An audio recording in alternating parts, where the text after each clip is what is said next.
You're listening to Morning Light on Winnipeg's Classic 107. My name is Simon Rusnak. Pick up the phone because Manitoba Opera is calling us together with not one, but two works exploring human connection, compassion, and how technology impacts our relationships.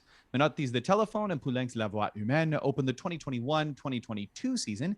And to tell us a bit more about these productions, I'm joined by Sopranos Lara Ciekiewicz and Lida Szkwarek. Welcome back to Classic 107 to you both. Hello. Hi, thanks. So for those listening over the radio, you can't see me, but I am wearing my Manitoba Opera Carmen shirt, the show that never was, canceled in the early stages of the COVID-19 pandemic. Lida, that was to be your Manitoba Opera debut, singing the role of Michaela. How does it feel to finally be taking the stage in a production in the Telephone this weekend? It's awesome. It's like Carmen feels so long ago. It's crazy. It just feels so long ago. So it feels really great, and last year I got to do the concert at the concert hall, which was a nice little, welcome into the hall because I'd never sung there before. And now I finally get to do a production. So it's just great. Just simply wonderful. That show, of course, you make it sound so casual. It was stellar. It was a marquee event, a virtual one, the Sopranos of Winnipeg. You were both involved. Lida, I am curious. I mean, you've sung plenty outside the province, in Calgary and Edmonton. You were based in Toronto for a while. It must just feel particularly special to be able to finally perform in your hometown, though.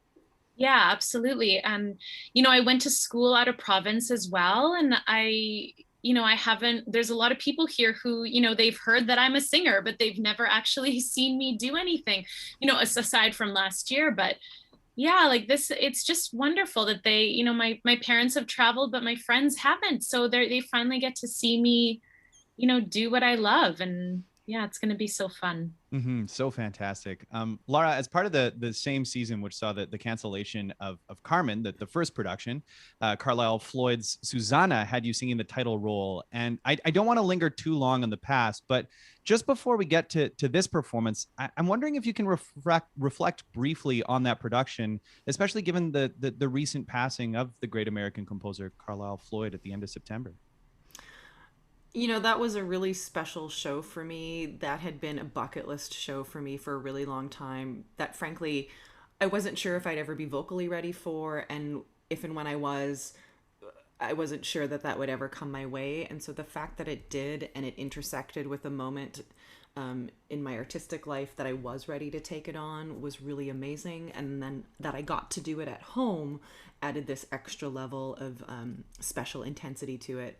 And the thing that I reflect on, or I've thought about a lot in this process coming back now 2 years later, is that for the last show in our final bows, I don't know what came over me, because I've never done this in my life in a bow, but I kissed my hand and put it to the stage. This is my home ground, and I'm so proud and thankful to be here.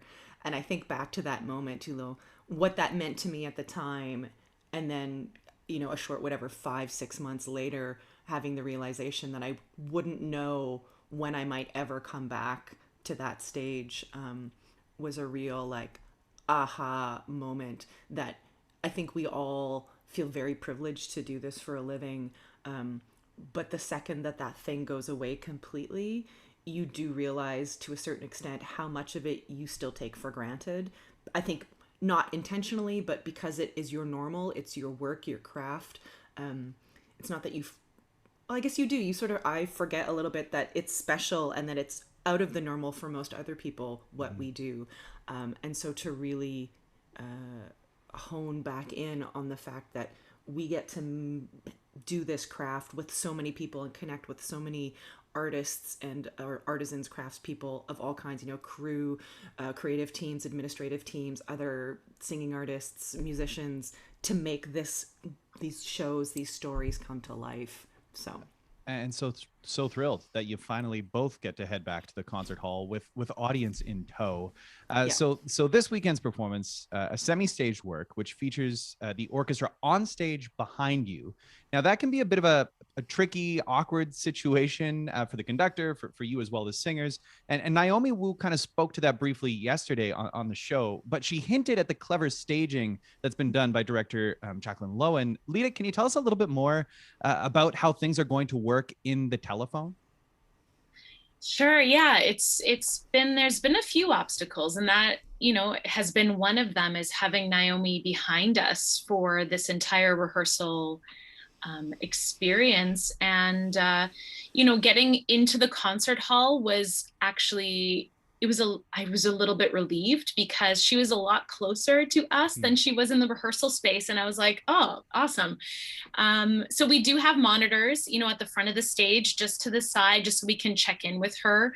But yeah, I mean, there's moments that Jackie has built in where we're just able to check in with Naomi and get things started to feel comfortable. And yeah, I think it's going to work great after like these last 2 days with, or I guess one day with orchestra. I feel a lot better. I feel pretty confident that it's all going to come into place. The telephone is admittedly a little bit lighter than La Voix Humaine. Yeah. Lida, how do you feel performing in a rom-com? Can we call it a rom-com? Does that work? Yeah, definitely. It's one of my first, like, I'm not, this is definitely out of my comfort zone to do a comedy. I'm just like, am I going to be funny? Like, I don't know. But then my husband was like, you're one of the funniest people I know. So it gave me a little bit of confidence, but I don't know if it'll translate on stage. It's been fun. It's like, it's totally different than something like Michaela, where, it's romantic and the music's romantic. This is totally different. For me, it's like, this is almost like a roller coaster where it's a short little piece. It's light, it's funny, and it just moves the whole time. It does not stop. So, I mean, I've never really done a show like this, and it's really fun. You just kind of have to let go a lot more, I find, than, letting go of the singing and everything, just kind of letting it flow for it to be successful. Yeah, Lara, I can see you nodding along. And I mean, there's a number of differences between these two works. I mean, the telephone sung in English, two performers on stage. Lida, you'll be joined by Jonathan Kirby. The latter, La Voix Humaine by Poulenc, is a drama. It's sung in French. And you are alone on stage, Lara, almost like a concerto for soprano and orchestra. Is that daunting or thrilling or something else entirely? I would say you're correct. It's very much like chamber music in terms of being like a concerto where you are like another voice in the orchestral texture, which is really cool.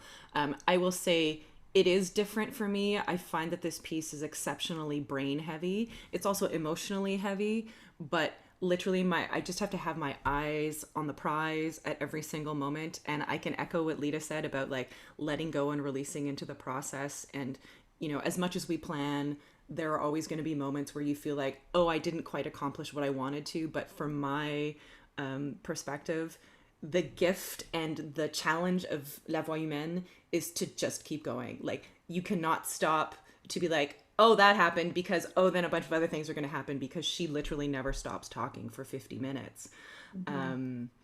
Yeah, it's really just like eye on the prize, keep focused. And by the same, tack, when I feel like things are going well, I can't get stuck in like, oh, that went well, because then that's when things go off the rails again. Like, really, it's focus, focus, focus. If you're not back in your dressing room, just keep focusing. And so in that respect, it's really a wild ride for your brain in terms of keeping focused. And because I'm the only human singer on stage, I'm both creating her character and then trying to give the audience some sense of what I'm hearing on the line, because they never hear those words. They can just see my reactions to them. So it's this sort of like double character that you're always playing. You're yourself, but you're also giving some impression of what's happening and what you're hearing on the phone line. This is no easy feat for both of you, but Lara, I just want to, have you speak a little bit more to this idea of you alone on the stage for 50 minutes and just kind of how you prepare for something like that. Because, operas can be long. This a one-act opera, not so long, but you don't necessarily get the break that you might otherwise in an opera where you disappear from a scene. So is there an added challenge in that? Like, how did you go about preparing for this role, especially coming out of a pandemic when you, like you said, haven't really been able to take the stage? Right. I mean, for me, it's just been really doing the work to ground myself in the score, to understand what I'm going to hear in the orchestra.